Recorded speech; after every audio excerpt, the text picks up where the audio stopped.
Friends, welcome back to my channel. ಹೇಗಿದ್ದೀರಾ ಎಲ್ಲರೂ ಚೆನ್ನಾಗಿದ್ದೀರಾ ಅಂತ ಅಂದ್ಕೊಳ್ತೀನಿ. ಸೊ ಇವತ್ತು ನಾನು ವರಮಹಾಲಕ್ಷ್ಮಿ ಹಬ್ಬದ ವ್ಲಾಗ್ನ ನಿಮ್ಮ ಜೊತೆ ಶೇರ್ ಮಾಡ್ಕೊಳ್ತಾ ಇದ್ದೀನಿ.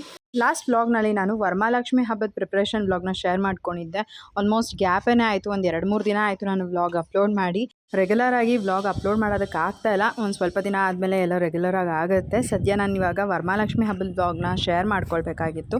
ಇದು ಇನ್ನೂ ತಡ ಮಾಡಿದ್ರೆ ಆಗಲ್ಲ ಅಂತ ಅಂದ್ಬಿಟ್ಟು ಇವತ್ತು ಎಡಿಟ್ ಮಾಡಿ ನಿಮ್ಮ ಜೊತೆ ಶೇರ್ ಮಾಡ್ಕೊಳ್ತಾ ಇದ್ದೀನಿ. ಹೊಸದಾಗಿ ನನ್ನ ಚಾನಲ್ನ ನೋಡ್ತಾ ಇದ್ದೀರಾ, ಮರಿದಲ್ಲೇ ನನ್ನ ಚಾನಲ್ನ ಸಬ್ಸ್ಕ್ರೈಬ್ ಮಾಡ್ಕೊಂಡು ನೋಡಿ. ಒಂದು ವಿಡಿಯೋ ನಿಮಗೆ ಇಷ್ಟ ಆದರೆ ಲೈಕ್ ಮಾಡಿ, ಕಮೆಂಟ್ ಮಾಡಿ, ಶೇರ್ ಮಾಡಿ. ಸೊ ದೇವ್ರ ಸಾಮಾನೆಲ್ಲ ತೊಳಿಬೇಕಾಗಿತ್ತು, ಅದರದ್ದೆಲ್ಲ ಕೆಲಸಗಳನ್ನ ಕೂಡ ನಾನು ಮುಗಿಸ್ಕೊಂಡೆ. ಅದಾದಮೇಲೆ ಇವಾಗ ನಾನು ಕಲಶ ಸ್ಥಾಪನೆ ಮಾಡ್ತಾಯಿದ್ದೀನಿ. ನಾನು ಕಲಶ ಸ್ಥಾಪನೆ ಮಾಡೋ ಅಷ್ಟೊತ್ತಿಗೆ ಟೈಮ್ ಆಗಲೇ ಒಂದು 12:30 ಏನೋ ಆಗಿತ್ತು.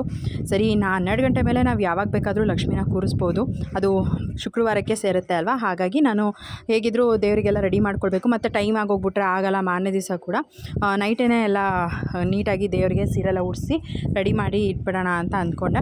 ಸೊ ಅವತ್ತಿನ ದಿನ ಈ ರೀತಿಯಾಗಿ ಇತ್ತು. ಒಂದು ಸ್ವಲ್ಪ ಗಡಿಬಿಡಿನಲ್ಲೇ ಎಲ್ಲ ಕೆಲಸಗಳನ್ನೂ ಕೂಡ ಮಾಡಿಕೊಂಡೆ. ನಾನು ಫಸ್ಟ್ ವರಮಹಾಲಕ್ಷ್ಮಿ ಹಬ್ಬ ಮಾಡಿದ್ದು ಯಾವಾಗ ಅಂತಂದರೆ, ನಾನು ಮದುವೆ ಆಗಿದ್ದು ಹೊಸದ್ರಲ್ಲಿ ನಾನು ಫಸ್ಟ್ ಟೈಮ್ ಹಬ್ಬನ ಮಾಡಿದ್ದು.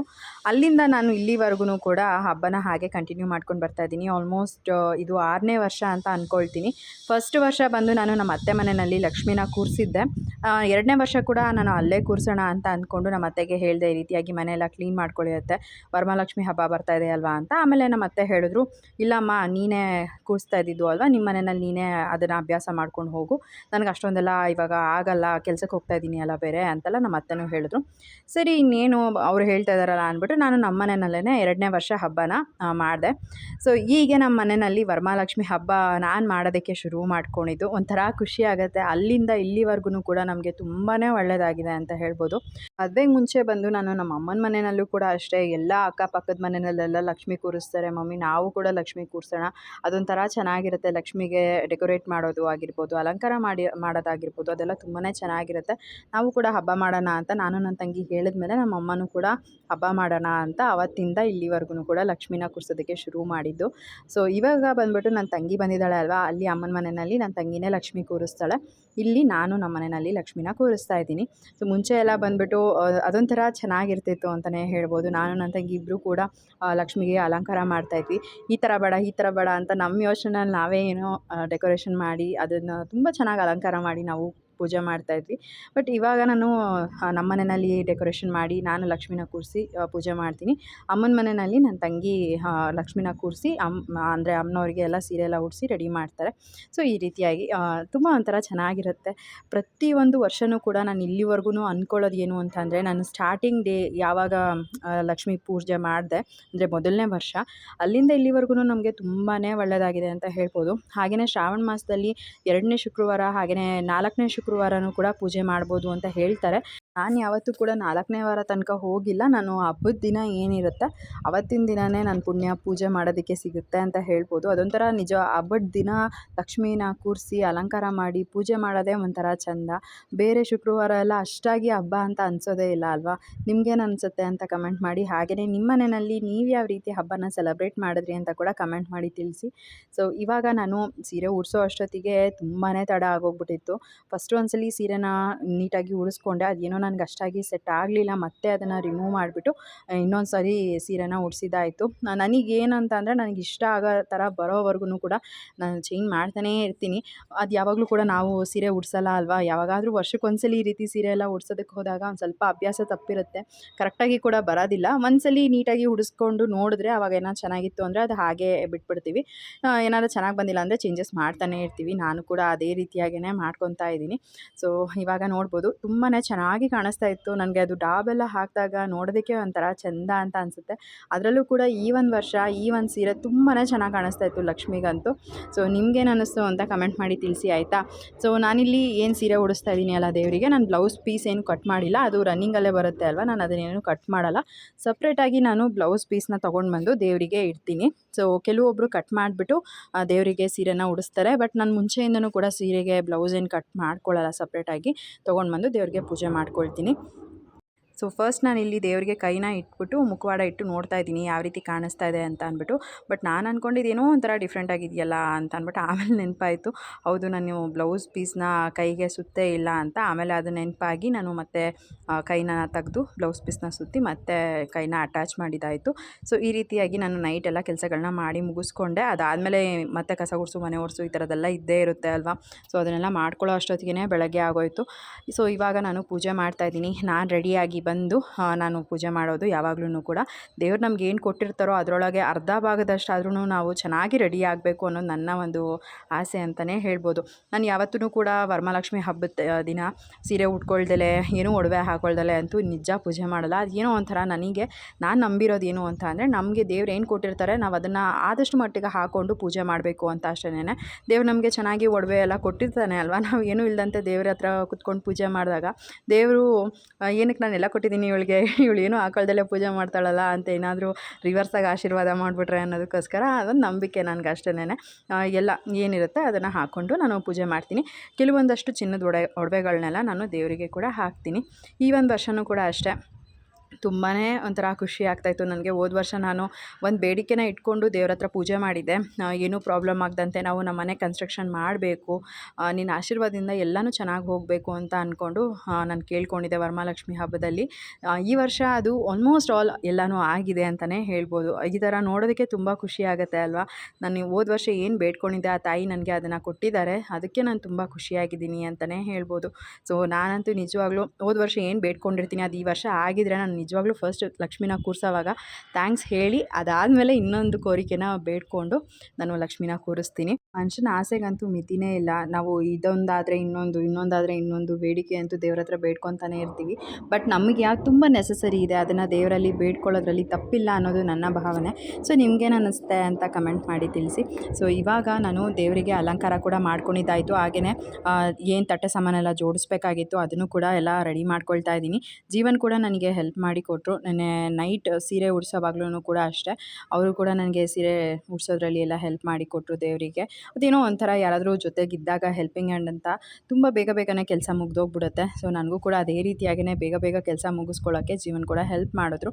ಇವಾಗ ನನಗೇನಂತಂದರೆ ಕೈ ಯಾಕೋ ಒಂದು ಸ್ವಲ್ಪ ಕ್ರಾಸಾಗಿ ಕಾಣಿಸ್ತಾ ಇತ್ತು ದೇವ್ರದ್ದು, ಹಾಗಾಗಿ ನಿಂತ್ಕೊಂಡು ನೋಡ್ತಾ ಇದ್ದೀನಿ. ಜೀವನ್ಗೆ ಕೂಡ ಹಾಗೆ ಕೇಳ್ತಾ ಇದ್ದೀನಿ ಸರಿಯಾಗಿದೆಯಾ ನೋಡಿ, ಆಮೇಲೆ ಮತ್ತೆ ಅದನ್ನು ಕದಲಿಸೋಕ್ಕಾಗಲ್ಲ, ಸಂಜೆವರೆಗೂ ಅದು ಅದೇ ರೀತಿಯಾಗಿಯೇ ಇರುತ್ತೆ ಅಂತ ಅಂದ್ಬಿಟ್ಟು ಹೇಳ್ತಾ ಇದ್ದೆ. ಸೊ ಅವರು ಕೂಡ ಒಂದ್ಸರಿ ಚೆಕ್ ಮಾಡ್ತಾಯಿದ್ರು. ನನಗೇನಂತಂದರೆ ದಿನೋ ಒಂಥರ ನೋಡ್ತಾ ಇದ್ದರೆ ಲಕ್ಷ್ಮಿನ ನೋಡ್ತಾನೇ ಇರೋಣ ಅಂತ ಅನ್ನಿಸ್ತಾ ಇತ್ತು. ತುಂಬ ಮುದ್ದಾಗಿ ಕ್ಯೂಟಾಗಿ ಕಾಣಿಸ್ತಾ ಇತ್ತು. ಏನೋ ಒಂಥರ ಲಕ್ಷಣ ಅಂತಲೇ ಹೇಳ್ಬೋದು. ನಮ್ಮದೇ ದೃಷ್ಟಿ ಬೀಳುತ್ತೆ ನಮ್ಮ ಮನೆ ಲಕ್ಷ್ಮಿಗೆ ಅಲ್ವಾ. ಸೊ ಕೆಲವೊಂದ್ಸಲಿ ಹಂಗೆ ಅನಿಸುತ್ತೆ ನನಗೂ ಕೂಡ. ಈ ಥರ ಏನಾದ್ರು ಚೆನ್ನಾಗಿ ಅಲಂಕಾರ ಮಾಡಿದಾಗ ಏನೋ ಒಂಥರ ನೋಡೋದಕ್ಕೆ ಕ್ಯೂಟಾಗಿ ಅನಿಸ್ತಾ ಇರುತ್ತೆ. ಪುಟ್ಟ ಲಕ್ಷ್ಮಿ ಕೂತ್ಕೊಂಡಿದ್ದಾರೆ ನಮ್ಮ ಮನೆಯಲ್ಲಿ ಅನ್ನೋ ಥರ ಏನೋ ಒಂಥರ ಚೆಂದ ಇತ್ತು. ಇವತ್ತು ಇನ್ನೊಂದು ಸಂಭ್ರಮ ಏನು ಅಂತ ಅಂದರೆ ನಮ್ಮ ಅಪ್ಪ ಅವರು ಮನೆ ಕಟ್ಟಿಸ್ತಾ ಇದ್ದಾರೆ. ಸೊ ಅದ್ರದ್ದು ಪಾಯ ಪೂಜೆ ಕೂಡ ಇವತ್ತು ಇತ್ತು. ಬಟ್ ನಾನು ಬೇಗನೆ ಪೂಜೆ ಮಾಡ್ಕೊಂಬಿಡೋಣ ಅಂತ ಅಂದ್ಬಿಟ್ಟು ಎಲ್ಲ ರೆಡಿ ಮಾಡ್ಕೊಳ್ತಾ ಇದ್ದೆ. ಬಟ್ ಅದೇನೋ ಗೊತ್ತಿಲ್ಲ ಬೇಗ ಪೂಜೆ ಮಾಡ್ಕೊಳ್ಳೋದಕ್ಕೆ ಆಗ್ತಾ ಇರಲಿಲ್ಲ. ನಾನು ಈ ವರ್ಷ ಪೂಜೆ ಸ್ಟಾರ್ಟ್ ಮಾಡಿದಾಗ್ಲೇ 7:30 ಆಗಿತ್ತು. ಸೊ ಒಂದು ಸ್ವಲ್ಪ ಲೇಟೇ ಆಗೋಯಿತು ಅಂತ ಹೇಳ್ಬೋದು. ಪ್ರತಿ ವರ್ಷವೂ ಕೂಡ ಸ್ವಲ್ಪ ಬೇಗನೆ ಮಾಡ್ಕೊಂಡ್ಬಿಡ್ತಾ ಇದ್ದೆ.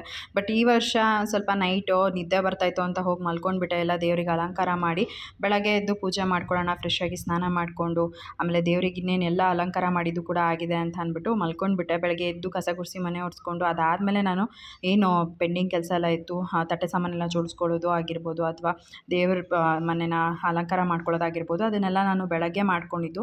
ಹಾಗಾಗಿ ಸ್ವಲ್ಪ ಲೇಟೇ ಆಗೋಯಿತು. ಸೊ ಈ ರೀತಿ ಹಬ್ಬದ ದಿನ ಒಂಥರ ಎಲ್ಲ ಕೆಲಸನೂ ಕೂಡ ಒಟ್ಟಿಗೆ ಮಾಡಬೇಕು ಅಂತ ಅಂದಾಗ ಸ್ವಲ್ಪ ಅಂತೂ ಸುಸ್ತಾಗೇ ಆಗುತ್ತೆ. ಸೊ ಈ ಥರ ನಾನು ಯಾವತ್ತೂ ಕೂಡ ಮಾಡ್ತಾ ಇರಲಿಲ್ಲ ನೈಟ್ ಮಲ್ಕೊಂಬಿಡೋದು. ಬಟ್ ಈ ವರ್ಷ ನಂಗೆ ತುಂಬ ಆಗ್ತಾನೇ ಇರಲಿಲ್ಲ.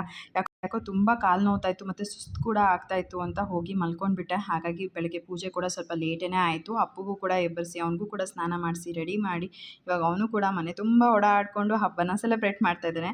ಸೊ ಅವ್ನಿಗೊಂಥರ ಖುಷಿ ಅಂತ ಹೇಳ್ಬೋದು. ಅವನಿಗೆ ಏನಂದರೆ ಏನೋ ಅಲಂಕಾರ ಮಾಡಿದ್ದಾರೆ ನಮ್ಮಮ್ಮ ಅಂತ ಅಂದ್ಬಿಟ್ಟು ನೋಡೋದಕ್ಕೆ ಇಷ್ಟ.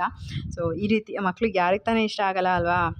ದೇವ್ರ ಈ ಥರ ಇಟ್ಟಾಗ ಆಗಿರ್ಬೋದು, ಮನೆಯಲ್ಲಿ ಏನೋ ಒಂದು ಹಬ್ಬನ ಸೆಲೆಬ್ರೇಟ್ ಮಾಡುವಾಗ ಆಗಿರ್ಬೋದು, ಮಕ್ಳಿಗೆ ಮೇಯ್ನಾಗಿ ಹೊಸ ಬಟ್ಟೆ ಹಾಕ್ಬಿಟ್ರೇ ಅವ್ರಿಗೊಂಥರ ಹಬ್ಬ ಅಂತ ಅನಿಸುತ್ತೆ.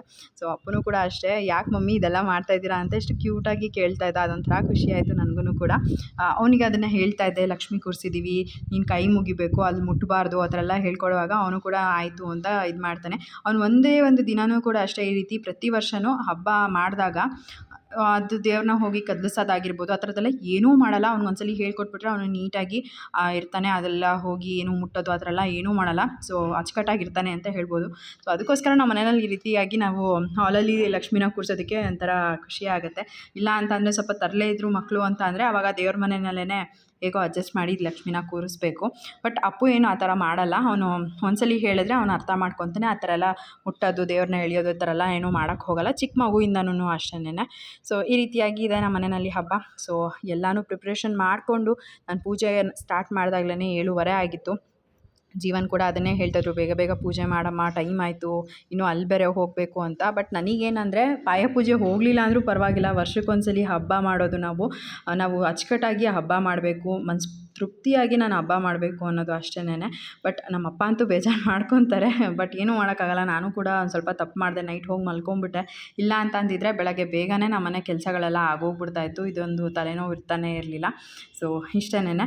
ಇವಾಗ ಬನ್ನಿ ಪೂಜೆ ಮಾಡೋಣ. ವರಮಹಾಲಕ್ಷ್ಮಿ ಹಬ್ಬದ ವ್ಲಾಗ್ನ ನಾನು ನಿಮ್ಮ ಜೊತೆ ಹಾಗೆ ಶೇರ್ ಮಾಡ್ಕೊಳ್ತೀನಿ. ಇವತ್ತು ಪೂರ್ತಿ ದಿನದ ವ್ಲಾಗ್ನ ನಾನು ರೆಕಾರ್ಡ್ ಮಾಡ್ಕೊಂಡಿದ್ದೆ. ಸೊ ಅದನ್ನೆಲ್ಲನೂ ಕೂಡ ನಾನು ಈ ಒಂದು ವಿಡಿಯೋನಲ್ಲೇ ನಿಮ್ಮ ಜೊತೆ ಶೇರ್ ಮಾಡ್ಕೊಳ್ತಾ ಇದ್ದೀನಿ.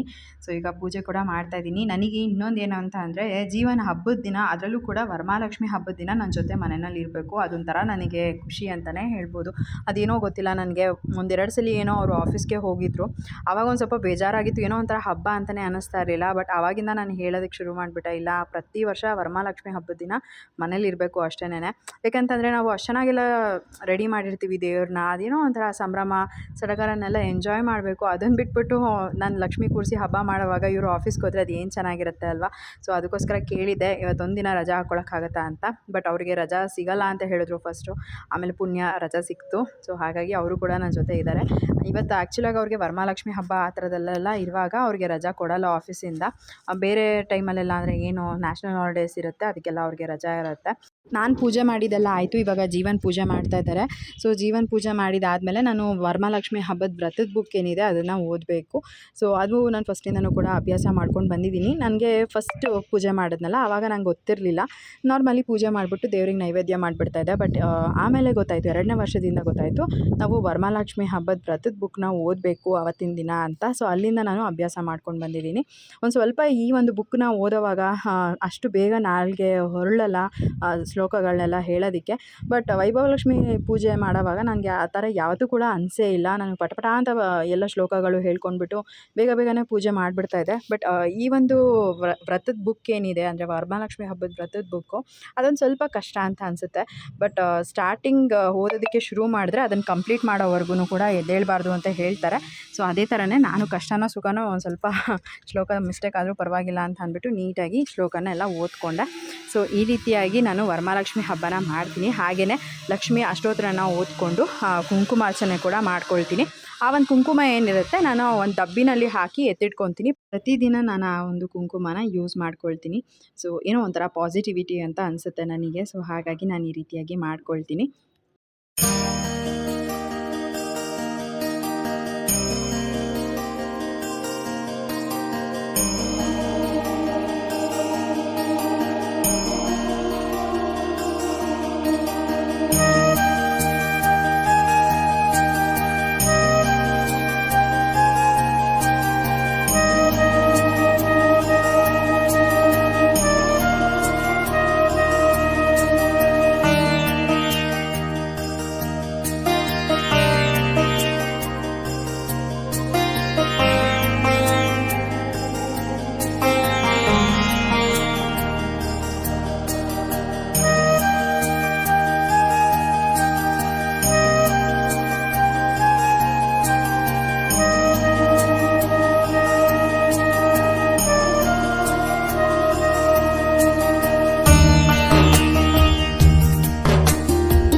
ನಾನು ಪೂಜೆ ಮಾಡಿಬಿಟ್ಟು ಇವಾಗ ನಮ್ಮ ಅಪ್ಪನ ಮನೆಗೆ ಬಂದೆ.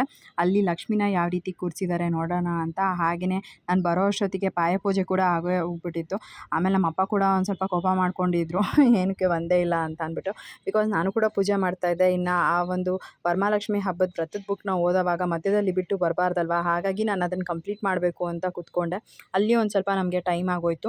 ಆಮೇಲೆ ಇನ್ನೊಂದೇನು ಅಂತಂದರೆ ವರಮಹಾಲಕ್ಷ್ಮಿ ಹಬ್ಬ ಮಾಡಿದ ದಿನ ಅಂದರೆ ಲಕ್ಷ್ಮಿ ಕೂರಿಸಿದ ದಿನ ಬಾಗಿಲು ಹಾಕ್ಕೊಂಡು ಬರಬಾರ್ದು ಅಂತ ಕೂಡ ಹೇಳ್ತಾರೆ. ಬಟ್ ನಮಗೆ ಅವತ್ತಿನ ದಿನ ವಿಧಿ ಇರಲಿಲ್ಲ. ಸೊ ಬಾಗಿಲು ಹಾಕ್ಕೊಂಡು ಬರಲೇಬೇಕಾಯಿತು. ಬಿಕಾಸ್ ಬಿಲ್ಡಿಂಗ್ ಹತ್ರ ಕೆಲಸ ಆಯಿತು ಅಂತ ಆ ಕಡೆ ಹೋಗ್ಬಿಟ್ಟಾಯಿತು. ಪೂಜೆ ಎಲ್ಲ ಆಯಿತು. ಹಾಗೆಯೇ ಬಿಲ್ಡಿಂಗ್ ಹತ್ರ ಹೋಗಬೇಕಾಗಿತ್ತು. ಬಿಲ್ಡಿಂಗ್ ಹತ್ರ ಹೋಗ್ಬಿಟ್ಟು ಬಂದ್ವಿ. ನಮ್ಮದು ಈ ವರ್ಷ ಅಂತೂ ಹಬ್ಬ ಅಂತಲೇ ಅನ್ನಿಸ್ತಾ ಇಲ್ಲ. ಬಿಕಾಸ್ ಹಬ್ಬದ ಟೈಮಲ್ಲಿ ಯೂಶ್ವಲಾಗಿ ಹೇಳ್ತಾರೆ ಬಾಗಿಲು ಹಾಕಬಾರ್ದು ಅಂತ ಅಂದ್ಬಿಟ್ಟು. ಬಟ್ ಅಲ್ಲಿ ಬಿಲ್ಡಿಂಗ್ ಹತ್ರ ಕೂಡ ಕೆಲಸ ಇದೆ ಅಲ್ವಾ, ಅಲ್ಲೂ ಕೂಡ ಹೋಗಿ ನೋಡ್ಕೊಬೇಕು. ಹಾಗಾಗಿ ಸರಿ ಅಂತ ಅಂದ್ಬಿಟ್ಟು ಹೋದ್ವಿ. ಮತ್ತು ಇವತ್ತು ಅಪ್ಪ ಅವ್ರ ಮನೆಯದು ಪಾಯ ಪೂಜೆ ಕೂಡ ಆಯಿತು. ಅದಕ್ಕೂ ಕೂಡ ಅಟೆಂಡ್ ಮಾಡೋದಕ್ಕಾಗಲಿಲ್ಲ. ಪ್ರತಿ ವರ್ಷವೂ ಕೂಡ ಒಂದು 6 ಗಂಟೆ 6:30 ಅಷ್ಟೊತ್ತಿಗೆಲ್ಲ ಪೂಜೆ ಆಗೋಗ್ಬಿಡ್ತಾಯಿತ್ತು. ಬಟ್ ಈ ವರ್ಷವೇ ಸ್ವಲ್ಪ ಲೇಟ್ ಆಯಿತು. ಸೊ ಹಾಗಾಗಿ ಅಲ್ಲಿ ಪಾಯ ಪೂಜೆಗೆ ಕೂಡ ಹೋಗೋಕ್ಕಾಗಲಿಲ್ಲ. ಆಮೇಲೆ ಹೋಗ್ಬಿಟ್ಟು ಮಾತಾಡ್ಸ್ಕೊಂಡು ಬಂದ್ವಿ. ಅದಾದಮೇಲೆ ಅಲ್ಲಿಂದ ಡೈರೆಕ್ಟಾಗಿ ಬಿಲ್ಡಿಂಗ್ ಹತ್ರ ಹೋಗಿ ಅಲ್ಲೇನು ಕೆಲಸ ಆಗ್ತಿದೆ ಅಂತ ನೋಡಿಕೊಂಡು ಒಂದು ಸ್ವಲ್ಪ ಏನೋ ಸಿಮೆಂಟ್ ಶಾರ್ಟೇಜ್ ಇತ್ತು ಅಂತ ಹೇಳಿದ್ರು. ಹಾಗಾಗಿ ಅಲ್ಲಿ ಹೋಗ್ಬಿಟ್ಟು ಬಂದ್ವಿ. ಇವಾಗ ಮನೆಗೆ ಬಂದು ತಿಂಡಿ ತಿಂದು ಇವಾಗ ಅಡುಗೆ ಸ್ಟಾರ್ಟ್ ಮಾಡಿದ್ದೀನಿ. ಸೊ ಬನ್ನಿ ಇವತ್ತಿನ ವ್ಲಾಗ್ ಯಾವ ರೀತಿ ಇರುತ್ತೆ, ಹಬ್ಬದ ವ್ಲಾಗ್ ಅಂತ ನಿಮ್ಮ ಜೊತೆ ಶೇರ್ ಮಾಡ್ಕೊಳ್ತೀನಿ. ಸೊ ನಮ್ಮನೆ ಲಕ್ಷ್ಮಿ ನೋಡ್ಬೋದು ಯಾವ ರೀತಿ ಇದೆ ಅಂತ. ತುಂಬ ಸಿಂಪಲ್ಲಾಗೇ ಡೆಕೋರೇಟ್ ಮಾಡಿರೋದು. ಚೆನ್ನಾಗಿದೆ. ನನಗಂತೂ ನೋಡ್ತಾ ಇದ್ರೆ ನೋಡ್ತಾನೇ ಇರೋಣ ಅಂತ ಅನ್ನಿಸ್ತಾ ಇದೆ. ಚೆನ್ನಾಗಿ ಒಂಥರ ಕ್ಯೂಟ್ ಆಗಿದೆ. ಸೊ ಬನ್ನಿ ಇವತ್ತಿನ ವ್ಲಾಗ್ ಹಾಗೆ ಕಂಟಿನ್ಯೂ ಮಾಡ್ತೀನಿ. ಸೊ ಇವತ್ತು ಬಿಲ್ಡಿಂಗ್ ಹತ್ರ ಕೂಡ ಕೆಲಸ ನಡೀತಾ ಇತ್ತು ಅಲ್ವಾ. ವರಮಹಾಲಕ್ಷ್ಮಿ ಹಬ್ಬ ಬರಲ್ಲ ಅಂತೆಲ್ಲ ಲೇಬರ್ಸ್ ಹೇಳಿಬಿಟ್ರೆ ಆಮೇಲೆ 1-2 ದಿನ ಕೆಲಸಗಳು ನಮ್ಮದು ಕೂಡ ಮುಂದೆ ಹೋಗ್ಬಿಡುತ್ತೆ. ಸೊ ಹಾಗಾಗಿ ನಾವು ಪರವಾಗಿಲ್ಲ ಕೆಲಸ ಮಾಡಿ ಅಂತ ಅಂದ್ಬಿಟ್ಟು ಹೇಳಿದ್ವಿ. ಅವರು ಕೂಡ ಕೆಲಸಗಳನ್ನ ಮಾಡ್ಕೊಳ್ತಾಯಿದ್ರು. ಸೊ ಇವಾಗ ಇನ್ನೇನು ಮನೆಯಲ್ಲಿ ಹಬ್ಬದ ಅಡುಗೆನ ಮಾಡ್ಕೊಳ್ಬೇಕು. ಸೊ ಹಾಗಾಗಿ ನಾನಿವಾಗ ಒಬ್ಬಟ್ಟು, ಕಾಳುಗೊಜ್ಜು, ಆಮೇಲೆ ಕೋಸಂಬರಿ, ಆಮೇಲೆ ಇನ್ನೇನು ಒಬ್ಬಟ್ಟು ಸಾರು ಇಷ್ಟನ್ನು ಮಾಡಿದ್ದೆ. ಸೊ ನಾನು ಯೂಶ್ವಲಾಗಿ ಏನು ಅಂತಂದರೆ ಒಬ್ಬಟ್ಟು ಸಾರು ಅದೆಲ್ಲ ನನಗೆ ತುಂಬಾ ಇಷ್ಟ. ಅದನ್ನೆಲ್ಲ ಬೇಗ ಮಾಡ್ಕೊಂಡ್ಬಿಡ್ತೀನಿ. ಬಟ್ ಒಬ್ಬಟ್ಟು ಮಾಡಿ ನಾನು ತುಂಬ ದಿನ ಆಗೋಗ್ಬಿಟ್ಟಿತ್ತು ಅಂತಲೇ ಹೇಳ್ಬೋದು. ಆಲ್ಮೋಸ್ಟ್ 1 ವರ್ಷನೇ ಆಯಿತು ಅಂತ ಅಂದ್ಕೊಳ್ತೀನಿ. ಅದೊಂಥರ ಏನೋ ಅಭ್ಯಾಸ ತಪ್ಪೋಗ್ಬಿಟ್ಟಿತ್ತು. ಹೇಗೆ ಬರುತ್ತೋ ಏನೋ ಅಂತ ಅಂದ್ಕೊಳ್ತಾ ಇದ್ದೆ. ಬಟ್ ಫೈನಲಿ ಒಬ್ಬಟ್ಟು ತುಂಬಾ ಚೆನ್ನಾಗಿ ಬಂದಿತ್ತು. ನಾನಿಲ್ಲಿ ಜಾಸ್ತಿ ಒಬ್ಬಟ್ಟನ್ನ ಮಾಡ್ತಾಯಿಲ್ಲ. ಜಸ್ಟ್ 1 ಗ್ಲಾಸ್ ಬೇಳೆನ ಹಾಕಿದ್ದೆ ಅಷ್ಟೇನೆ. ನಮ್ಮನೆಗೆ ಅದೇ ಜಾಸ್ತಿ ಆಗುತ್ತೆ ಅಂತ ನನ್ನ ಫೀಲಿಂಗು. ಸೊ ಹಾಗಾಗಿ ನಾನೊಂದು ಸ್ವಲ್ಪನೇ ಒಬ್ಬಟ್ಟು ಮಾಡಿದ್ದೆ. ಆಲ್ಮೋಸ್ಟ್ ಒಂದು 15 ಒಬ್ಬಟ್ಟು ಆಗೋಷ್ಟು ಮಾಡಿದ್ದೆ ಅಷ್ಟೇನೆ. ಮತ್ತು ಇನ್ನೊಂದು ಏನು ಅಂತಂದರೆ ನನಗೆ ಒಬ್ಬಟ್ಟನ್ನ ಈ ಪ್ಲಾಸ್ಟಿಕ್ ಪೇಪರ್ ಮೇಲೆ ತಟ್ಟೋದಕ್ಕೆ ಅಷ್ಟು ಇಷ್ಟ ಆಗೋದಿಲ್ಲ. ನನಗೆ ಈ ಬಾಳೆ ಎಲೆ ಮೇಲೆ ಒಬ್ಬಟ್ಟನ್ನ ತಟ್ಟಿ ಬೇಯಿಸೋದಕ್ಕೆ ತುಂಬ ಇಷ್ಟ ಆಗುತ್ತೆ. ಸೊ ಅದೊಂಥರ ಟೇಸ್ಟ್ ಇನ್ನೂ ಎನ್ಹಾನ್ಸ್ ಆಗುತ್ತೆ ಅಂತ ಹೇಳ್ಬೋದು. ನಾನು ಅದಕ್ಕೆ ಫಸ್ಟಿಂದನೂ ಕೂಡ ಒಬ್ಬಟ್ಟನ್ನ ಈ ಒಂದು ವಿಧವಾಗಿ ತಟ್ಟೋದಕ್ಕೆ ಅಭ್ಯಾಸ ಮಾಡ್ಕೊಂಡಿದ್ದೀನಿ. ಮತ್ತು ನಮಗೂ ಕೂಡ ತುಂಬಾ ಈಸಿ ಅಂತ ಹೇಳ್ಬೋದು ಒಬ್ಬಟ್ಟು ಮಾಡೋದಕ್ಕೆ. ಸೊ ಇವಾಗ ಅಡುಗೆ ಕೂಡ ಪ್ರಿಪೇರ್ ಆಯಿತು. ಇವಾಗ ನಾನು, ಜೀವನ್, ಹಾಗೆಯೇ ಅಪ್ಪು 3 ಜನ ಕೂಡ ಕೂತ್ಕೊಂಡು ಊಟ ಮಾಡ್ತಾಯಿದ್ದೀವಿ. ಸೊ ಈ ರೀತಿ ಹಬ್ಬದ ದಿನ ಎಲ್ಲರೂ ಕೂಡ ಒಟ್ಟಿಗೆ ಕೂತ್ಕೊಂಡು ಊಟ ಮಾಡೋದಕ್ಕೆ ತುಂಬ ಚೆನ್ನಾಗಿ ಅನಿಸುತ್ತೆ. ಸೊ ನನಗೆ ಇದೆಲ್ಲ ಕ್ಲಿಪ್ಪಿಂಗ್ಸ್ನ ನಿಮ್ಮ ಜೊತೆ ಶೇರ್ ಮಾಡ್ಕೊಳ್ತಾ ಇದ್ದೀನಿ ಅಲ್ವಾ, ಅದು ಇನ್ನೊಂಥರ ಖುಷಿ ಅಂತ ಹೇಳ್ಬೋದು. ಸೊ ಇವಾಗ ಮಧ್ಯಾಹ್ನ ನಾನು ಮತ್ತೆ ವ್ಲಾಗ್ ಕಂಟಿನ್ಯೂ ಮಾಡೋದಕ್ಕಾಗಲಿಲ್ಲ. ಮತ್ತು ಸಂಜೆ ನಾನು ವ್ಲಾಗ್ನ ಕಂಟಿನ್ಯೂ ಮಾಡ್ತಾಯಿದ್ದೀನಿ. ಸಂಜೆ ಇನ್ನೇನು ಟೈಮ್ ಕೂಡ ಆಗೋಗ್ಬಿಟ್ಟಿತ್ತು 6 ಗಂಟೆ. ಸೊ ಹಾಗಾಗಿ ನಾನು ಫ್ರೆಶಪ್ ಆಗಿ ಬಂದು ಇವಾಗ ದೇವರಿಗೆ ದೀಪನ ಹಚ್ತಾಯಿದ್ದೀನಿ. ಇಲ್ಲಿ ಲಕ್ಷ್ಮಿ ಕೂರಿಸಿರ್ತೀವಿ ಅಲ್ಲ, ಅಲ್ಲಿ ಮಾಮೂಲಿ ದೀಪ ಉರಿತಾ ಇರುತ್ತೆ. ದೇವ್ರ ಮನೆಯಲ್ಲಿ ಏನಿರುತ್ತೆ ಅಲ್ಲಿ ಮಾತ್ರ ನಾನು ದೀಪನ ಹಚ್ಚಿ ಇವಾಗ ವರಮಹಾಲಕ್ಷ್ಮಿಗೆ ಕೂಡ ಪೂಜೆನ ಮಾಡ್ತಾಯಿದ್ದೀನಿ. ಅದಾದಮೇಲೆ ನಾನು ಕೂಡ ತಟ್ಟೆ ಸಾಮಾನೆಲ್ಲ ಜೋಡಿಸ್ಕೊಳ್ಬೇಕು. ಅರ್ಶಿನ ಕುಂಕುಮಕ್ಕೆಲ್ಲ ಬರ್ತಾರೆ ಅಲ್ವಾ, ಸೊ ಅವರಿಗೆ ಅರ್ಶಿನ ಕುಂಕುಮ ಕೊಡೋದಕ್ಕೆ. ಇಲ್ಲಿ ಒಂಥರ ಹಬ್ಬ ತುಂಬ ಚೆನ್ನಾಗಿರುತ್ತೆ ಅಂತಲೇ ಹೇಳ್ಬೋದು. ಏನೋ ಒಂಥರ ಆ ಹಬ್ಬಕ್ಕೆ ಒಂದು ಕಳೆ ಅಂತ ಅನಿಸುತ್ತೆ. ನಾವು ಮುಂಚೆ ಇದ್ದಿದ್ದ ಏರಿಯಾದಲ್ಲಿ ನನಗೆ ನಿಜವಾಗ್ಲೂ ಆ ಥರ ಅನ್ನಿಸ್ತಾನೇ ಇರಲಿಲ್ಲ. ಏನೋ ಒಂಥರ ಹಬ್ಬದ ದಿನ ಹಬ್ಬ ಅಂತಲೇ ಅನ್ನಿಸ್ತಾ ಇರಲಿಲ್ಲ. ಬಟ್ ಇಲ್ಲಿ ಏನೋ ಒಂಥರ ಚೆನ್ನಾಗಿರುತ್ತೆ. ಎಲ್ಲರೂ ಕೂಡ ಹಬ್ಬಕ್ಕೆ ಬರ್ತಾರೆ, ಅರ್ಶಿನ ಕುಂಕುಮ ತೊಗೊಳ್ಳೋದಕ್ಕೆ ನಮ್ಮನ್ನು ಕೂಡ ಕರೀತಾರೆ. ನಮ್ಮನೆಗೆ ಬಂದು ನಾವು ಯಾವ ರೀತಿ ಲಕ್ಷ್ಮಿನ ಕೂರಿಸಿದ್ದೀವಿ ಅಂತ ನೋಡಿ ಹೇಳ್ತಾರೆ ಅಲ್ವಾ, ಅದೊಂಥರ ಚೆಂದ ಅಂತಲೇ ಅನಿಸುತ್ತೆ. ಸೊ ನನಗಂತೂ ಎಲ್ಲರೂ ಕೂಡ ತುಂಬ ಚೆನ್ನಾಗಿದೆ, ಚೆನ್ನಾಗಿ ಕೂರಿಸಿದ್ಯಾ ಲಕ್ಷ್ಮಿನ, ತುಂಬ ಮುದ್ದಾಗಿ ಕಾಣಿಸ್ತಾ ಇದ್ದಾರೆ ಅಂತ ಹೇಳ್ತಾಯಿದ್ರು. ಸೊ ನನಗೊಂಥರ ಖುಷಿ ಆಯಿತು. ಯಾಕೆ ಅಂತ ಅಂದರೆ ನಾನು ಈ ವರ್ಷ ಜಾಸ್ತಿ ಏನೂ ಪ್ರಿಪ್ರೇಷನ್ಸ್ ಮಾಡ್ಕೊಂಡಿರಲಿಲ್ಲ ಹಬ್ಬಕ್ಕೆ ಅಂತ. ಜಸ್ಟ್ ನಾನು ಅದು ಏನಿರುತ್ತೆ ಸೀರೆ ತೊಗೊಂಬರ್ಬೇಕು, ಅದು ಮತ್ತು ಹಣ್ಣು ಹಂಪಲು ಅದೆಲ್ಲ ತೊಗೊಂಬರ್ಬೇಕು, ಅದಷ್ಟೇ ನಾನು ಈ 1 ವರ್ಷ ಪ್ರಿಪ್ರೇಷನ್ ಅಂತ ಮಾಡ್ಕೊಂಡಿದ್ದು. ಬೇರೆ ಏನೋ ವೆರೈಟಿ ಸಾಮಾನೆಲ್ಲ ತೊಗೊಂಡು ಬಂದು ನಾನು ಮಾಡೋ ಅಂಥದ್ದೆಲ್ಲ ಏನೂ ಮಾಡಲಿಲ್ಲ. ಸೊ ಈ 1 ವರ್ಷ ನನಗೆ ಎಷ್ಟು ಸಾಧ್ಯನೋ ಅಷ್ಟು ಚೆನ್ನಾಗಿ ನಾನು ಹಬ್ಬನ ಮಾಡೋದಕ್ಕೆ ಪ್ರಯತ್ನನ ಪಟ್ಟಿದ್ದೀನಿ. ಸೊ ನಾನು ಅಂದ್ಕೊಂಡಿದ್ದಕ್ಕಿಂತ ತುಂಬಾ ಚೆನ್ನಾಗಿ ಹಬ್ಬ ಆಗಿದೆ ಅಂತ ಕೂಡ ನನ್ನ ಭಾವನೆ. ಸೊ ಇವಾಗ ನಮ್ಮ ಮನೆ ಪಕ್ಕ ಒಬ್ಬರಿದ್ದಾರೆ, ಅವರು ಬೆಳಗ್ಗೆನೇ ನನ್ನ ಅರ್ಶಿನ ಕುಂಕುಮಕ್ಕೆ ಬನ್ನಿ ಅಂತ ಕರೆದಿದ್ರು. ನಾನು ಇನ್ನೂ ಕೂಡ ತಿಂಡಿ ಮಾಡಿರಲಿಲ್ಲ ಅಂತ ಅಂದ್ಬಿಟ್ಟು ನಾನು ಸಂಜೆ ಹೋಗೋಣ ಅಂತ ಸುಮ್ಮನಾಗ್ಬಿಟ್ಟೆ. ಆಮೇಲೆ ಅವ್ರು ಕರೆದ್ರಲ್ವ, ಹಾಗೆಯೇ ನಾನು ಹೋಗಿ ಅವ್ರ ಮನೆಗೆ ಅರಿಶಿನ ಕುಂಕುಮ ತೊಗೊಂಡು ಆಮೇಲೆ ಅವ್ರನ್ನೂ ಕೂಡ ಬರೋದಕ್ಕೆ ಹೇಳಿದೆ. ಅವರು ಕೂಡ ಬಂದರು. ಅದಾದಮೇಲೆ ನಮ್ಮ ಮಮ್ಮಿ ಫ್ರೆಂಡು ಅವರು ಕೂಡ ಬಂದರು. ಅವರು ಕೂಡ ಇವಾಗ ಅರಿಶಿನ ಕುಂಕುಮನ ಕೊಡ್ತಾಯಿದ್ದೀನಿ. ಸೊ ತುಂಬ ಚೆನ್ನಾಗಿರುತ್ತೆ ಈ ಥರ, ನನಗೆ ತುಂಬ ಇಷ್ಟ ಅಂತ ಹೇಳ್ಬೋದು. ನಾವೇನಾದರೂ ವರಮಹಾಲಕ್ಷ್ಮಿ ಹಬ್ಬದ ವ್ರತ ಆಗಿರ್ಬೋದು ಅಥವಾ ವೈಭವಲಕ್ಷ್ಮಿ ವ್ರತ ಆಗಿರ್ಬೋದು, ಆ ರೀತಿ ಮಾಡಿದಾಗ ಯಾರಾದರೂ ಈ ರೀತಿಯಾಗಿ ಮನೆಗೆ ಬಂದು ಅರಿಶಿನ ಕುಂಕುಮ ತೊಗೊಳ್ತಾರಲ್ವ, ಅದೊಂಥರ ನನಗೇನೋ ಒಂಥರ ಪಾಸಿಟಿವಿಟಿ ಅಂತ ಅನ್ನಿಸ್ತಾ ಇರುತ್ತೆ. ನನಗೆ ಈಗಲಿಂದ ಅಂತ ಅಲ್ಲ, ಮುಂಚೆಯಿಂದನೂ ಅಷ್ಟೇ. ಹಾಗೆಯೇ ಅವರೆಲ್ಲ ಬಂದು ನಮ್ಮ ಮನೆಗೆ ಅರಿಶಿನ ಕುಂಕುಮನ ತೊಗೊಂಡು ಹೋದರು. ಹಾಗೆಯೇ ನಾನು ಕೂಡ ಅವ್ರ ಮನೆಗೆಲ್ಲ ಹೋಗಿ ಅರಿಶಿನ ಕುಂಕುಮನ ತೊಗೊಂಡು ಬಂದೆ. ಬಟ್ ನಾನು ಅಷ್ಟಾಗಿ ಅದೆಲ್ಲ ವಿಡಿಯೋ ಮಾಡ್ಕೊಳ್ಳಿಲ್ಲ. ಜಸ್ಟ್ ನನಗೆ ಅವತ್ತಿನ ದಿನ ಏನು ವಿಡಿಯೋ ಮಾಡ್ಕೊಳ್ಳೋಕ್ಕೆ ಸಾಧ್ಯ ಆಗುತ್ತೆ ಅದನ್ನಷ್ಟೇ ನಾನು ನಿಮ್ಮ ಜೊತೆ ಶೇರ್ ಮಾಡಿಕೊಂಡೆ. ಜೀವನ್ಗೆ ಹೇಳಿದ್ದೆ, ನಾನು ಜಾಸ್ತಿ ವಿಡಿಯೋ ಕ್ಲಿಪ್ಪಿಂಗ್ ತೊಗೊಳಕ್ಕಾಗಲಿಲ್ಲ ಅಂದ್ರೂ ಒಂದು ಸ್ವಲ್ಪ ವಿಡಿಯೋ ಕ್ಲಿಪ್ಪಿಂಗ್ಸ್ನ ತೊಗೊಳ್ಳಿ, ನಂಗೆ ಬೇಕಾಗುತ್ತೆ ಪ್ಲೀಸ್ ಅಂತ ಹೇಳಿದ್ದೆ. ಪಾಪ ಅವರು ಕೂಡ ಎಲ್ಲ ರೆಕಾರ್ಡ್ ಮಾಡಿ ಕೊಟ್ಟರು. ಒಂಥರ ವಿಡಿಯೋ ಮಾಡ್ಕೊಳ್ಳೋದಕ್ಕೆ ನನಗೂ ಕೂಡ ಹೆಲ್ಪ್ ಆಯಿತು ಅಂತ ಹೇಳ್ಬೋದು. ನನ್ನ ಮೈಂಡಲ್ಲಿ ಏನಿತ್ತು ಅಂತಂದರೆ, ನಮ್ಮ ಮನೆಗೆ ಯಾರೆಲ್ಲ ಅರಿಶಿನ ಕುಂಕುಮಕ್ಕೆ ಬರ್ತಾರೆ ಅವರೆಲ್ಲ ಬಂದು ಹೋಗಲಿ, ಅದಾದಮೇಲೆ ನಾನು ಲಾಸ್ಟಲ್ಲಿ ಹೋಗೋಣ ಅಂತ ಅಂದ್ಕೊಂಡೆ. ಯಾಕೆ ಅಂತ ಅಂದರೆ, ನಾನೇ ಹೋಗಿಬಿಟ್ರೆ ಆಮೇಲೆ ಇಲ್ಲಿ ಅರಿಶಿನ ಕುಂಕುಮ ಕೊಡೋದಕ್ಕೆ ಯಾರೂ ಇರಲ್ಲ ಅಲ್ವಾ. ಹಾಗಾಗಿ ನಾನು ಫಸ್ಟು ಯಾರೆಲ್ಲ ಬರ್ತಾರೆ ಅರಿಶಿನ ಕುಂಕುಮ ತೊಗೊಳೋದಕ್ಕೆ ಅವರೆಲ್ಲ ತೊಗೊಂಡು ಹೋಗಲಿ, ಅದಾದಮೇಲೆ ನಾನು ಹೋಗೋಣ ಅಂತ ಅಂದ್ಕೊಂಡೆ. ನಮ್ಮಮ್ಮನೂ ಕೂಡ ಅಷ್ಟೇ ಬೆಳಗ್ಗೆಯಿಂದ ಬಂದಿರಲಿಲ್ಲ. ಆಮೇಲೆ ಅವರು ಕೂಡ ಸಂಜೆ ನನ್ನನ್ನು ಅರಿಶಿನ ಕುಂಕುಮಕ್ಕೆ ಕರೆಯೋದಕ್ಕೆ ಅಂತ ಬಂದರು. ಸೊ ಆವಾಗ ನಾನು ನಮ್ಮ ಅಮ್ಮಂಗೆ ಕೂಡ ಅರಿಶಿನ ಕುಂಕುಮನ ಕೊಡ್ತಾಯಿದ್ದೀನಿ. ಮಧ್ಯಾಹ್ನ ನನ್ನ ತಂಗಿ ಕೂಡ ಬಂದಿದ್ಲು. ಬಟ್ ಆವಾಗ ನಾನು ವಿಡಿಯೋ ಕ್ಲಿಪ್ಪಿಂಗ್ ತೊಗೊಳ್ಳೋದೇ ಮರ್ತೋಗ್ಬಿಟ್ಟೆ. ಆವಾಗ ನಾನು ವಿಡಿಯೋ ಕ್ಲಿಪ್ಪಿಂಗ್ ತೊಗೊಂಡಿದ್ದರೆ ಇವನ್ ಅದನ್ನು ಕೂಡ ನಾನು ಶೇರ್ ಮಾಡ್ಕೊಳ್ತಾ ಇದ್ದೆ. ಆಮೇಲೆ ನಮ್ಮಮ್ಮ ಕೂಡ ಅರಿಶಿನ ಕುಂಕುಮಕ್ಕೆ ಕರೆದಿದ್ರು ಅಲ್ವಾ. ಇವಾಗ ನಮ್ಮ ಅಮ್ಮನ ಮನೆಗೆ ಹೋಗಿ ಅದಾದಮೇಲೆ ನನ್ನ ಫ್ರೆಂಡ್ ಮನೆಗೆ ಕೂಡ ನಾನು ಅರಿಶಿನ ಕುಂಕುಮ ತೊಗೊಳ್ಳೋಣ ಅಂತ ಅಂದ್ಬಿಟ್ಟು ಹೋಗಿದ್ದೆ. ಆಮೇಲೆ ಒಂದಷ್ಟು ನಮ್ಮ ನೇಬರ್ಸ್ ಕೂಡ ಕರೆದಿದ್ರು, ಅವ್ರ ಮನೆಗೆಲ್ಲ ಹೋಗ್ಬಿಟ್ಟು ಬಂದೆ. ನಾನು ಅಂದ್ಕೊಳ್ಳೋದು ಏನು ಅಂತ ಅಂದರೆ, ಪ್ರತಿ ವರ್ಷವೂ ಕೂಡ ನಮ್ಮ ಮನೆಯಲ್ಲಿ ಎಲ್ಲನೂ ಕೂಡ ಏಳ್ಗೆ ಆಗಲಿ, ಎಲ್ಲ ಒಳ್ಳೆಯದಾಗಲಿ ಅಂತ ದೇವ್ರನ್ನ ಬೇಡ್ಕೊಳ್ತೀನಿ. ಅದರೊಳಗೆ ನನಗೆ ಈ ಒಂದು ವರ್ಷವೂ ಕೂಡ ತುಂಬಾ ಚೆನ್ನಾಗಿ ಏಳ್ಗೆ ಆಗಿದೆ ಅಂತಲೇ ಹೇಳ್ಬೋದು. ನಾನು ಹೋದ ವರ್ಷ ಏನು ಅಂದ್ಕೊಂಡಿದ್ದೆ, ನನ್ನ ಸೇವಿಂಗ್ಸ್ ದುಡ್ಡಿಂದ ನಾನು ಕೂಡ ಒಂದು ಒಡವೆನ ಪರ್ಚೇಸ್ ಮಾಡಿದ್ದೀನಿ. ಸೊ ಅದೇನು ಅಂತ ಅಂದ್ಬಿಟ್ಟು ನಾನು ನಿಮ್ಮ ಜೊತೆ ಮುಂದೆ ಶೇರ್ ಮಾಡ್ಕೊಳ್ತೀನಿ, ಯಾವಾಗ ಆಗುತ್ತೋ ಆವಾಗ. ಸದ್ಯ ನಾನು ಇವಾಗೇನು ಶೇರ್ ಮಾಡ್ಕೊಳ್ತಾ ಇಲ್ಲ. ಯಾರಿಗಾದರೂ ನೋಡಿದರೆ ಗೊತ್ತಾಗಿರುತ್ತೆ ಅಷ್ಟೇ, ಬಿಟ್ಟರೆ ಅದನ್ನು ಸ್ಪೆಸಿಫಿಕ್ಕಾಗಿ ನಾನು ಇದೇ ಅಂತ ಏನೂ ಹೇಳೋಕ್ಕೋಗಲ್ಲ. ನೋಡೋಣ, ಗೆಸ್ ಮಾಡಿ. ಅದು ಗೊತ್ತಾಗಿದೆ ನಿಮಗೆ ಅಂತ ಅಂದರೆ ಕಮೆಂಟ್ ಮಾಡಿ ತಿಳಿಸಿ, ಓಕೆನಾ. ಅದು ಇಫ್ ಇನ್ ಕೇಸ್ ಅದೇನಾದರೂ ಕರೆಕ್ಟಾಗಿತ್ತು ಅಂತಂದರೆ ನಾನು ಯಾವಾಗಾದರೂ ಮುಂದೆ ನಿಮ್ಮ ಹೆಸರನ್ನ ಹೇಳಿಬಿಟ್ಟು ಅದನ್ನು ಹೇಳ್ತೀನಿ, ಓಕೆನಾ, ನೀವೇ ಕರೆಕ್ಟಾಗಿ ಗೆಸ್ ಮಾಡಿದ್ದು ಅಂತ. ಸೊ ಸದ್ಯ ಈಗ ನಾನು ಪೂಜೆ ಮಾಡಿದ್ದಾಯಿತು. ಹಾಗೆಯೇ ದೇವರಿಗೆ ಮಂಗಳಾರತಿ ಮಾಡಿ ಇವಾಗ ನಾನು ದೇವರಿಗೆ ದೃಷ್ಟಿಯನ್ನು ತೆಗಿತಾ ಇದ್ದೀನಿ. ಸೊ ಅದನ್ನು ತೆಗೆದ್ಮೇಲೆ ನಾವು ದೇವರನ್ನು ಕದಲಿಸ್ಬೋದು. ನಿಜವಾಗ್ಲೂ ನನಗೆ ಒಂದು ವರ್ಷ ಎಷ್ಟು ಬೇಗ ಹೋಯಿತು ಅಂತಲೇ ಗೊತ್ತಾಗಲಿಲ್ಲ. ತುಂಬ ಬೇಗ ಫಾಸ್ಟಾಗೆ ಹೊರಟೋಯ್ತು ಅಂತ ಅನ್ನಿಸ್ತಾ ಇತ್ತು ಒಂದು ವರ್ಷ. ಈಗೆಲ್ಲೋ ಮೊನ್ನೆ ನಾನು ವರಮಹಾಲಕ್ಷ್ಮಿ ಹಬ್ಬನ ಮಾಡಿದ್ದೆ ಅಂತ ಅನ್ನಿಸ್ತಾ ಇತ್ತು. ಅಷ್ಟು ಬೇಗ ಒಂದು ವರ್ಷ, ಹಂಗೆ ಇನ್ನೂ ಬೇಗ ಒಂದು ವರ್ಷ ಕಳೆದು ನಾವು ಹೊಸ ಮನೆಯಲ್ಲಿ ಮುಂದಿನ ವರ್ಷ ವರಮಹಾಲಕ್ಷ್ಮಿ ಹಬ್ಬನ ತುಂಬ ಚೆನ್ನಾಗಿ ಮಾಡೋ ಥರ ದೇವರು ನಮಗೆ ಬ್ಲೆಸ್ ಮಾಡಲಿ ಅಂತ ನಾನು ಕೂಡ ಕೇಳ್ಕೊಳ್ತೀನಿ. ಸೊ ಇವಾಗ ನಾನು ಮತ್ತು ಜೀವನ್ ಇಬ್ಬರು ಕೂಡ ಒಟ್ಟಿಗೆ ಆರತಿನ ಮಾಡ್ತಾಯಿದ್ದೀವಿ. ಅದೇನೋ ಒಂಥರ ಖುಷಿಯಾಗುತ್ತೆ ನನಗೆ. ಈ ರೀತಿಯಾಗಿ ಇಬ್ಬರು ಒಟ್ಟಿಗೆ ಪೂಜೆ ಮಾಡೋದಾಗಿರ್ಬೋದು, ಇಬ್ಬರು ಒಟ್ಟಿಗೆ ಆರತಿನ ಮಾಡೋದಾಗಿರ್ಬೋದು, ಇದೆಲ್ಲ ಒಂಥರ ಚೆಂದ ಅಂತ ಅನಿಸುತ್ತೆ. ಈ ಒಂದು ವರ್ಷ ಮಾತ್ರ ನಾನು ನಿಜವಾಗ್ಲೂ ತುಂಬ ಅಂದರೆ ತುಂಬ ಖುಷಿಯಾಗಿದ್ದೀನಿ. ರೀಸನ್ ಏನು ಅಂತ ನಿಮಗೆ ಗೊತ್ತು. ನಾನು ತುಂಬ ವರ್ಷಗಳಿಂದ ನಾನು ನನ್ನ ಆಸೆನ ದೇವ್ರ ಹತ್ರ ಕೇಳ್ಕೊಳ್ತಾ ಇದ್ದೆ. ಆ ಒಂದು ಆಸೆ ಆಲ್ಮೋಸ್ಟ್ ಆಗಿದೆ. ಇನ್ನೇನು ಒಂದು ಸ್ವಲ್ಪ ಫೈನಲ್ ಫಿನಿಷಿಂಗಲ್ಲಿ ಇದೆ ಅಂತ ಹೇಳ್ಬೋದು. ಇನ್ನೇನು ಅದು ಕೂಡ ಆಗೋಗುತ್ತೆ. ಇದಕ್ಕಿಂತ ಹೆಚ್ಚಾಗಿ ನಾನು ಇನ್ನೇನೂ ಕೂಡ ದೇವರನ್ನು ಬೇಡ್ಕೊಳ್ಳಲ್ಲ. ಇದೇ ನನಗೆ ಮೇನ್ ಆಗಿತ್ತು ಅಂತ ಹೇಳ್ಬೋದು. ಅದೇನೋ ಒಂಥರ ನಿಜ, ಈ ಒಂದು ವರ್ಷ ನನ್ನ ಹಬ್ಬನ ತುಂಬ ಖುಷಿಯಾಗಿ, ತುಂಬ ಸಂಭ್ರಮದಿಂದ, ತುಂಬ ಸಡಗರದಿಂದ ಮಾಡಿದ್ದೀನಿ ಅಂತಲೇ ಹೇಳ್ಬೋದು. ಸೊ ನಿಮಗೆ ನಮ್ಮ ಮನೆ ವರಮಹಾಲಕ್ಷ್ಮಿ ಹಬ್ಬದ ಬ್ಲಾಗು ಇಷ್ಟ ಆಗಿದೆ ಅಂತ ಅಂದ್ಕೊಳ್ತೀನಿ. ಸೊ ಏನು ಅನ್ನಿಸ್ತು ಅಂತ ಕಮೆಂಟ್ ಮಾಡಿ ತಿಳಿಸೋದನ್ನು ಮರಿಬೇಡಿ. ಟೈಮ್ ಆಗಲೇ ಈಗ 9 ಗಂಟೆ ಆಗ್ತಾಯಿದೆ. ಹಾಗೆಯೇ ಇವಾಗ ವರಮಹಾಲಕ್ಷ್ಮಿ ಹಬ್ಬದ ಪೂಜೆ ಕೂಡ ತುಂಬಾ ಚೆನ್ನಾಗಾಯಿತು. ಸೊ ನಾನು ಯಾವ ರೀತಿ ಅಂದ್ಕೊಂಡಿದ್ದೆ ಅದಕ್ಕಿಂತ ತುಂಬಾ ಚೆನ್ನಾಗಿ ನಾವು ಹಬ್ಬನ ಸೆಲೆಬ್ರೇಟ್ ಮಾಡಿದ್ವಿ. ಮತ್ತು ಡೆಕೋರೇಷನ್ ಕೂಡ ಅಷ್ಟೇ, ನಾನು ಯಾವುದೋ ರೀತಿ ಮಾಡೋಣ ಅಂತ ಅಂದ್ಕೊಂಡಿದ್ದು, ಬಟ್ ಇನ್ಯಾವುದೋ ರೀತಿ ಮಾಡಿದ್ವಿ. ಬಟ್ ಅದು ಕೂಡ ಫೈನಲಿ ತುಂಬಾ ಚೆನ್ನಾಗಿ ಕಾಣಿಸ್ತಾ ಇದೆ. ಹಾಗೆಯೇ ನಮ್ಮನೆ ಲಕ್ಷ್ಮಿಗೆ ಕೂಡ ನಾನು ಪೂಜೆ ಮಾಡಿ ಆರತಿ ಕೂಡ ಮಾಡಿದ್ದಾಯಿತು. ಸೊ ಒಂಥರ ಏನೋ ಡೆಕೋರೇಷನ್ ಮಾಡೋವಾಗ ಒಂಥರ ಸಂಭ್ರಮ ಸಡಗರ ಇರುತ್ತೆ. ಬಟ್ ಅದೇ ಆರತಿ ಎಲ್ಲ ಮಾಡಿ ದೇವ್ರನ್ನ ಕದಲಿಸಿದಾಗ ಒಂಥರ ಬೇಜಾರು ಅಂತಲೇ ಹೇಳ್ಬೋದು. ಅಂದರೆ ಎಷ್ಟು ಬೇಗ ಹಬ್ಬ ಕಳೆದೋಯ್ತು, ಅಂದರೆ ಮುಗ್ದೋಯ್ತು ಅಂತ ಅನಿಸ್ತಾ ಇರುತ್ತೆ. ಸೊ ಇವತ್ತಿನ ದಿನ ಕೂಡ ಅಷ್ಟೇ ಬೇಗನೆ ಕಳೆದೋಯ್ತು. ಏನೋ ಒಂಥರ ಚೆನ್ನಾಗಿತ್ತು ಅಂತಲೇ ಹೇಳ್ಬೋದು. ಸೊ ಇಷ್ಟೇ ಫ್ರೆಂಡ್ಸ್, ಇವತ್ತಿನ ಈ ಒಂದು ವಿಡಿಯೋನ ಕೂಡ ನಾನು ಇಲ್ಲಿಗೆ ಎಂಡ್ ಮಾಡ್ತೀನಿ. ಈ ಒಂದು ವಿಡಿಯೋ ನಿಮಗೆ ಇಷ್ಟ ಆಗಿದೆ ಲೈಕ್ ಮಾಡಿ, ಕಮೆಂಟ್ ಮಾಡಿ, ಶೇರ್ ಮಾಡಿ. ಇನ್ನೂ ಯಾರನ್ನ ಚಾನಲ್ನ ಸಬ್ಸ್ಕ್ರೈಬ್ ಮಾಡ್ಕೊಳ್ದೆ ನೋಡ್ತಾ ಇದ್ದರೆ ದಯವಿಟ್ಟು ನನ್ನ ಯೂಟ್ಯೂಬ್ ಚಾನಲ್ನ ಸಬ್ಸ್ಕ್ರೈಬ್ ಮಾಡ್ಕೊಂಡು ನೋಡಿ. ಸಿಗೋಣ ಮುಂದಿನ ವಿಡಿಯೋನಲ್ಲಿ. Thanks for watching. ಬಾಯ್.